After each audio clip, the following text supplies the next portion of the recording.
Bismillahirrahmanirrahim. Soo dhawaada saaxiibayaal Dalable Media. Waxaan idinla wadaagi doonaa xiisadaha dagaal ee ka soo cusboonaaday Saylac iyo deegaanada hoostaga Lughaye. Xaaladihii ugu dambeysay ee deegaanadaasi ayaan sidoo kale idinla wadaagi doonaa haddii Rabbi raalli uu ka noqdo. Waxa kale oo aad maqli doontaan Nisa oo howlgal culus ku dishay xubno ka tirsan kooxaha nabadiidka kuna burburisay goobo fariisimo u ahaa. waxa kale oo aad maqli doontaan Imaaraadka oo jab kale oo weyn kala kulmay Sacuudiga. Haddaba waa maxay jabkaasi? Halkaan ayaan sidoo kale idinkula wadaagi doonaa. Soo dhawaada haddii aad inagu cusub tahay channelka, subscribe inoo saar, muuqaalka inoo like garay, asxaabtaada la wadaag, aragtidaada inoogu soo gudbi qaybta faallada. Mahadsanidin.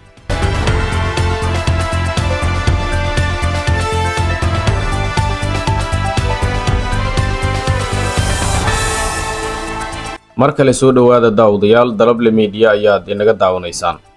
Xiisada dagaal ayaa mar kale ka soo cusboonaaday gobolka Salal, gaar ahaan degmada Saylac iyo deegaano dhowr ah oo hoostaga degmada Lughaye. Deegaanada Heemaal, Damasha, Ceel la helay, Bildaaley iyo Hulka ayaa galay xaalad kacsanaan ah, iyadoo warar isi soo taraya ay sheegayaan dhaqdhaqaaqyo ciidan iyo cabsi laga qabo dagaal ka qarxa halkaasi. haddaba maxaa sababay xiisadan? Sidee ayay u saameysay shacabka? Maxaase laga filan karaa xaaladaha mustaqbalka dhow? Warbixintan waxaan ku eegaynaa xaaladihii ugu dambeeyay ee ka jiray Saylac iyo deegaanada hoostaga degmada Lughaye ee gobolka Salal. wararka laga helayo deegaanka ayaa waxa ay sheegayaan in xiisadu ay salka ku hayso muranno dhuleed iyo khilaafyo la xiriira ceelal biyoodyo iyo dhuldaaqsimeed muhiim u ah xoolo dhaqatada, iyadoo waayihii ugu dambeeyay ay guud ahaanba dalka ka jirtay abaaro baahsan. deegaanada Heemaal iyo Damasha ayaa noqday meelaha ugu badan oo ay murannadu ka soo ifbaxeen.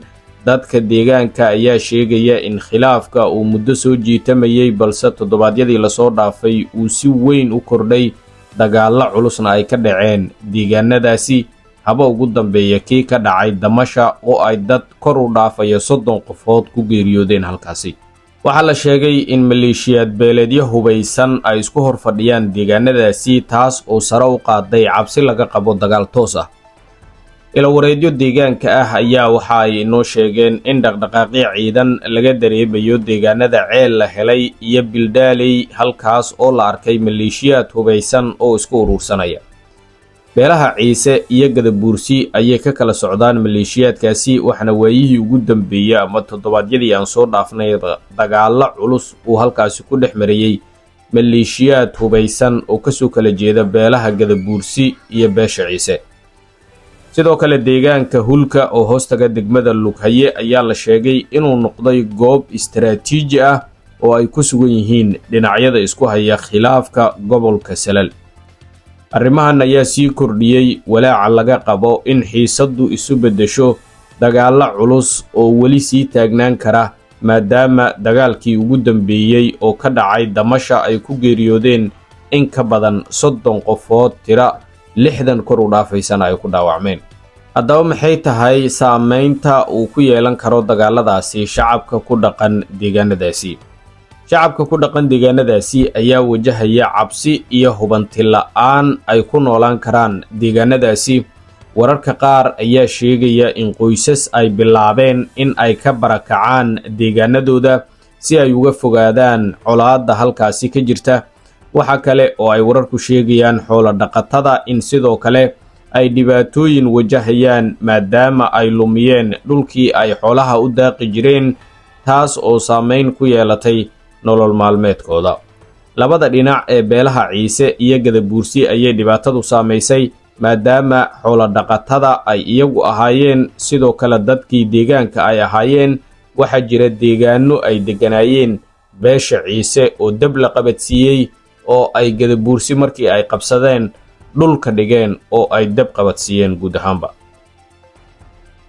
odayaasha dhaqanka iyo waxgaradka ayaa baraha bulshada lagu arkayay iyagoo sii hurinaya colaadda, islamarkaana ku baaqaya in beelaha ay dagaalada sii laba jibaaraan, haba ugu badnaadaanee odayaasha beelaha Gadabuursi oo ayagu mar walba beesha Gadabuursi ku dhiirigelinayay in dagaalka ay sii laba jibaaraan, islamarkaana dhulkooda lagu soo duulay.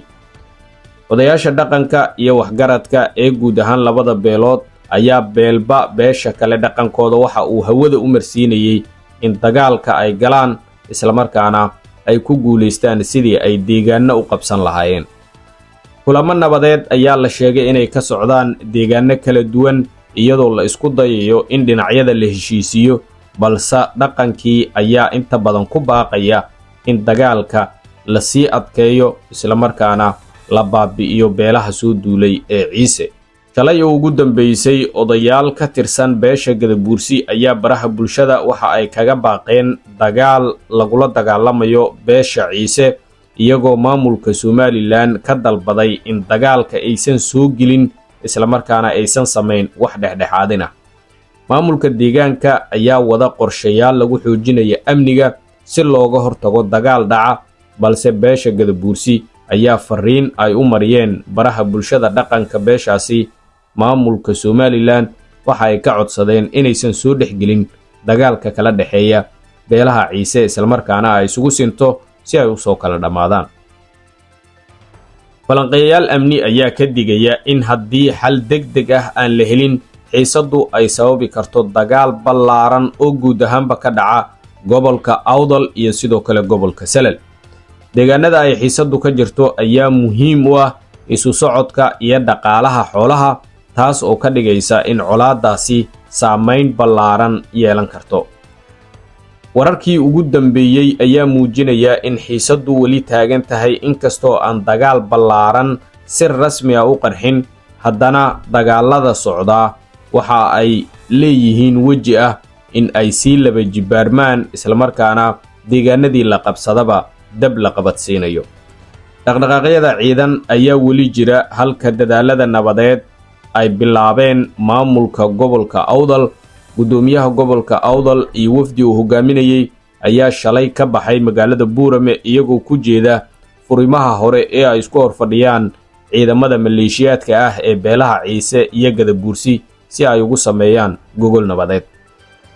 mustaqbalka xaaladahan wuxuu ku xirnaan doonaa sida ay u guulaystaan dadaalada nabadeed iyo doorka ay qaataan maamulka gobolka Awdal iyo sidoo kale gobolka Salal iyo odayaasha dhaqanka. inkastoo odayaasha dhaqanka ay baraha bulshada isu marinayaan in dagaalka la sii laba jibaaro. shacabka deegaanka ayaa rajaynaya in colaadda laga fogaado si loo ilaaliyo nabadda iyo horumarka deegaanka. haddaba maxay kula tahay xaaladan? ma suurtagalba in xal nabadeed laga gaaro? fikirkaaga waxaad inoogu reebi kartaa qaybta faallooyinka. nisa ayaa howlgal culus waxa ay ku dishay xubno ka tirsanaa kooxaha nabaddiidka iyadoo sidoo kale ku burburisay goobo fariisimo u ahaa. hay-adda sirdoonka iyo nabad sugidda qaranka ayaa faahfaahin dheeraad ah waxay ka bixisay howlgal culus oo ka dhacay deegaanka Qaahira ee gobolka Shabeellaha Dhexe, kaas oo lagu beegsaday kooxo ka tirsanaa kooxaha nabaddiidka ah. nisa oo war-saxaafadeed soo saartay ayaa shaaca ka qaaday in howlgalkaasi oo ay iska kaashadeen ciidamadeeda iyo saaxiibada caalamiga ah lagu dilay ugu yaraan ilaa 7 dhagarqabe oo ka tirsanaa kooxaha nabaddiidka kuna sugnaa goobta la beegsaday. sidoo kale waxay intaasi ku dartay in la burburiyey keed hub oo ay kooxda ku lahayd halkaasi kadib markii lala helay gantaal culus.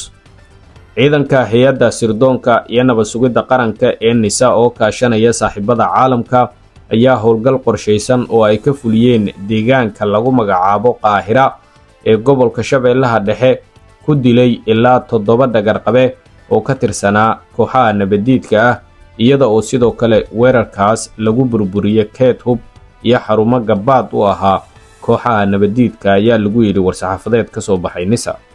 howlgalkan oo la fuliyey xalay gelinkii dambe ayaa daba socday howlgalkii maalin ka hor lagu bartilmaameedsaday kooxo ka tirsanaa kooxaha nabaddiidka oo ku shirayey masjid ku yaala deegaanka Maxaasaciid ee isla gobolka Shabeellaha Dhexe, kaas oo lagu soo afjaray nolosha ilaa 5 horjooge halka 3 kalena dhaawac culus lagu gaarsiiyey, balse sidoo kale waxaa halkaasi dhimasho iyo dhaawac fara badan uu ka soo gaaray dad shacab ahaa oo ku sugnaa masjidkaasi.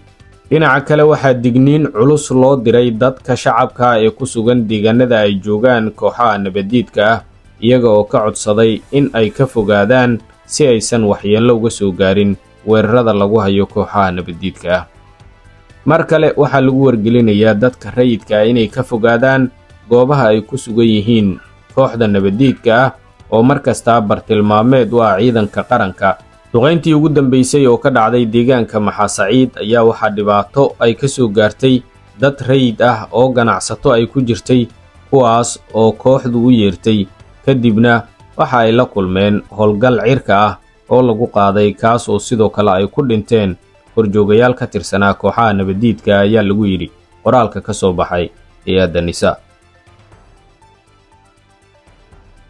horjoogayaal ka tirsanaa kooxaha nabaddiidka ah.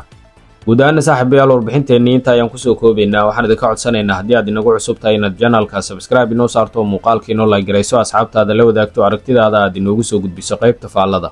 mahadsanidin.